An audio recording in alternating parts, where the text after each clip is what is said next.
Assalamualaikum warahmatullahi wabarakatuh. Bertemu kembali dengan Bu Arumbika Mumpuni dalam pelajaran produk kreatif dan kewirausahaan untuk kelas 12 bisnis daring dan pemasaran. Di video pembelajaran yang lalu, kita telah membahas tentang bagian-bagian laporan keuangan. Tentu kalian masih ingat kan bahwa laporan keuangan terdiri dari 4 bagian. Nah, di video pembelajaran kali ini kita akan membahas tentang laporan laba rugi dan laporan perubahan modal.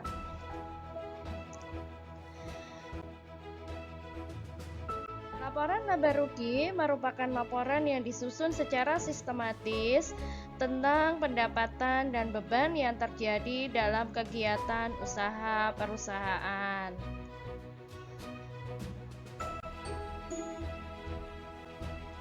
Terdapat dua bentuk laporan laba rugi, yaitu satu bentuk single step,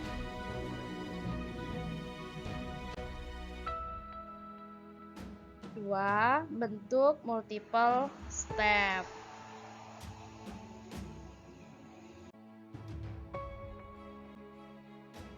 Laporan perubahan modal merupakan laporan yang menunjukkan adanya perubahan modal, yaitu dari modal awal menjadi modal akhir.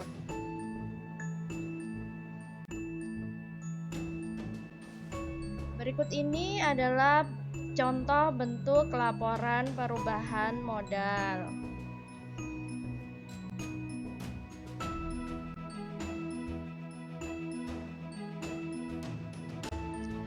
Berikut ini merupakan contoh penyusunan laporan laba rugi dan laporan perubahan modal. Di sini saya telah memiliki data neraca saldo yang disesuaikan dari Arman Service untuk tahun yang berakhir 31 Desember 2020. Data-data ini akan kita gunakan untuk menyusun laporan laba rugi dan laporan perubahan modal.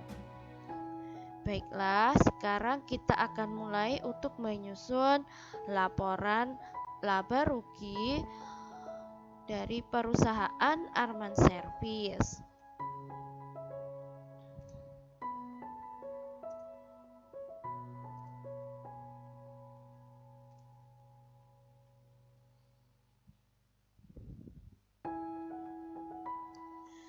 Laporan laba rugi sendiri itu terdiri dari pendapatan dan beban, sehingga data yang akan kita masukkan pertama kali adalah pendapatan jasa.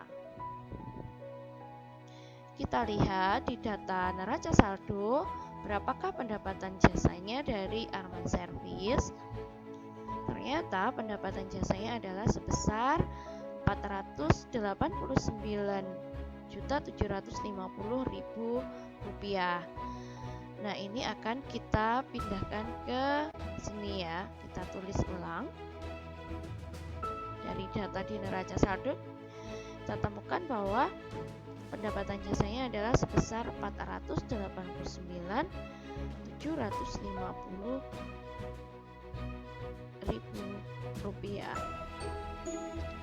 489.750.000 rupiah kita tulis di sini. Kemudian dari bebannya, setelah kita mengetahui pendapatannya, kita akan mulai memasukkan biaya atau bebannya. Kita masukkan pertama biaya gaji karyawan. Kita cari di datanya berapakah biaya gaji karyawannya. Ternyata biaya gaji karyawannya sebesar 235 juta. Kita tuliskan di sini.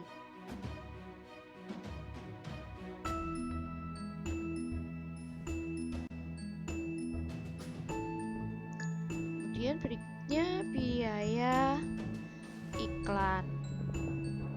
Kita lihat lagi di neraca saldo berapa biaya iklannya. Biaya iklannya adalah sebesar 2.250.000. Kita tuliskan di sini. Rp2.250.000.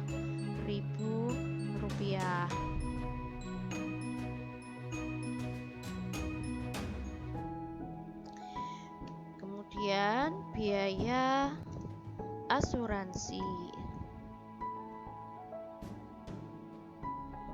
Kita lihat lagi berapa besar biaya asuransi.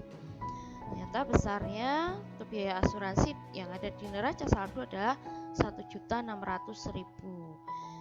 Kita tuliskan di sini.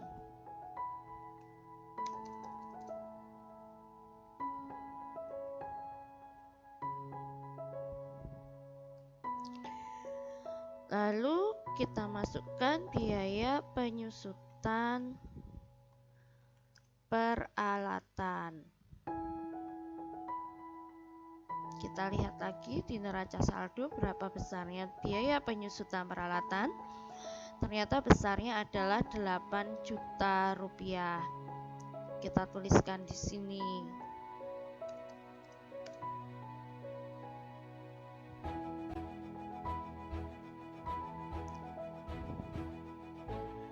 Lalu kita masukkan biaya penyusutan bangunan. Kita lihat lagi di neraca saldo berapa besarnya biaya penyusutan bangunan. Ternyata besarnya 9 juta rupiah.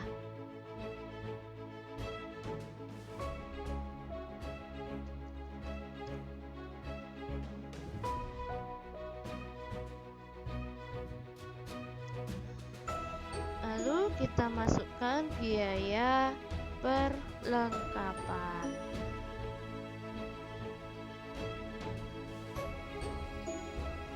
Itu biaya perlengkapan besarnya, kita lihat lagi di neraca saldo.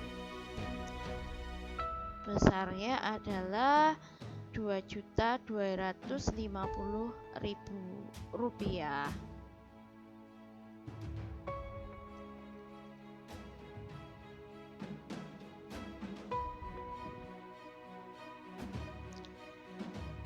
Lalu kita masukkan beban piutang tidak tertagih.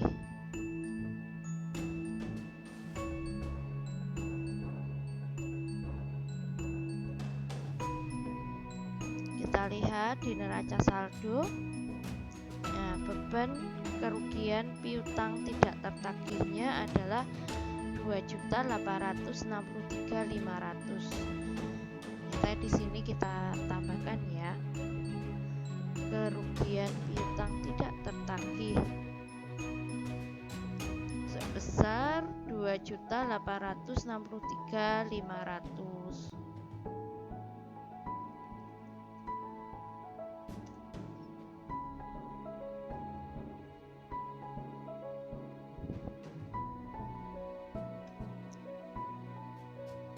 Lalu kita masukkan beban bunga. Besarnya kita lihat lagi di neraca saldo berapa beban bunganya. Ternyata beban bunga ini adalah sebesar Rp100.000.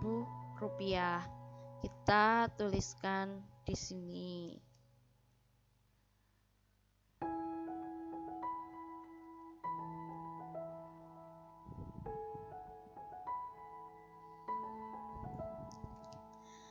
Dari keseluruhan beban ini, dari mulai biaya gaji karyawan sampai ke dengan beban bunga, kita akan jumlahkan sehingga nanti akan ketemu jumlah beban itu sebesar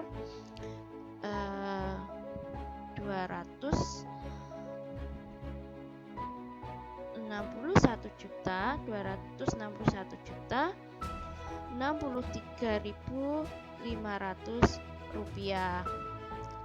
Nah, besaran dari 261.063.500 rupiah itu merupakan penjumlahan dari biaya gaji karyawan sampai dengan beban bunga. Jadi jumlah beban itu adalah penjumlahan dari keseluruhan biaya atau beban. Nah, setelah kita mengetahui pendapatan jasanya berapa dan jumlah bebannya berapa, maka kita akan mengetahui jumlah laba bersihnya. Laba itu rumusnya adalah pendapatan dikurangi dengan jumlah beban. Sehingga di sini akan kita ketemukan angka 228.686.500 rupiah. Nah, sekarang kita akan menyusun laporan perubahan modal dari Arman Service.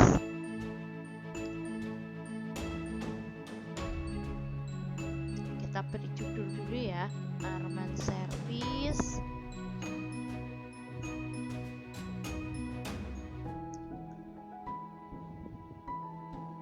Laporan perubahan modal.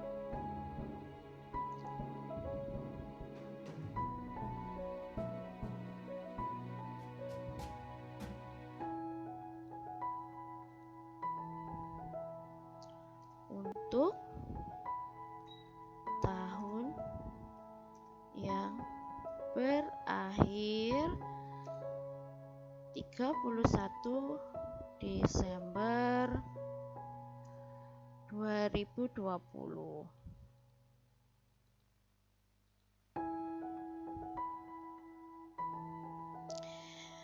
Untuk laporan perubahan modal ini sebenarnya secara sederhananya terdiri dari modal awal dan modal akhir. Nah, tetapi untuk mencari modal akhir itu nanti ada beberapa hal yang harus kita masukkan seperti laba bersih dan prive. Nah, sekarang kita mulai dulu untuk memasukkan modal Tuan Arman yang awal dulu, karena ini tahun 2020, jadi modal awalnya Arman Service adalah modal Tuan Arman pada tanggal 1 Januari 2020. Untuk mencari data modal awal atau modal tanggal 1 Januari 2020, kita lihat di neraca saldo Arman Service. Kita lihat ternyata modal awal modal Tuan Arman untuk tanggal 1 Januari 2020 itu adalah sebesar 288.817.000 rupiah. Kita tulis di sini 288.817.000 rupiah.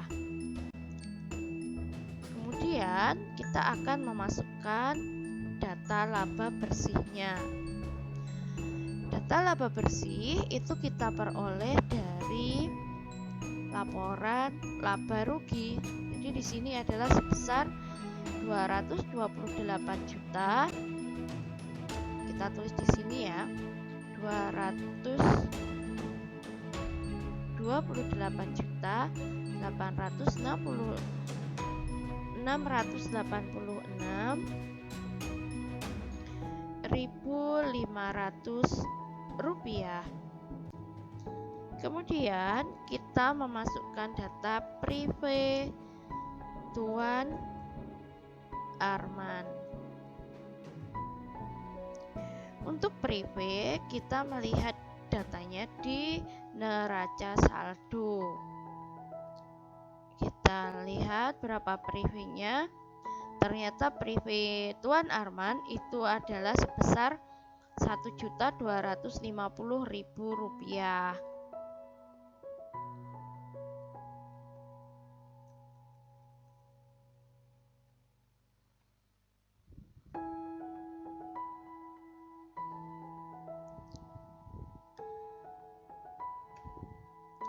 Nah, dari data laba bersih dan privé, kita akan memperoleh data penambahan modal Tuan Arman.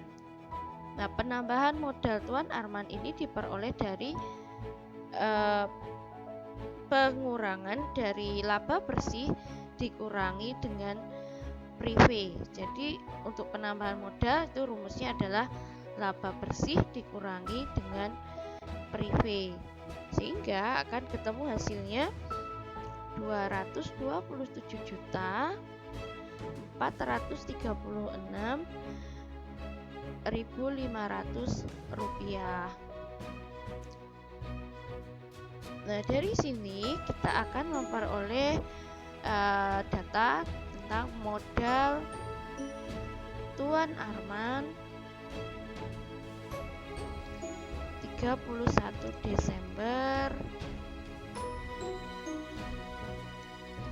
2020. Nah, untuk mencari jumlah modal Tuan Arman 31 Desember 2020, itu rumusnya adalah modal Tuan Arman 1 Januari 2020 ditambah dengan penambahan modal Tuan Arman, sehingga nanti akan ketemu hasilnya sebesar 516.253.500 rupiah.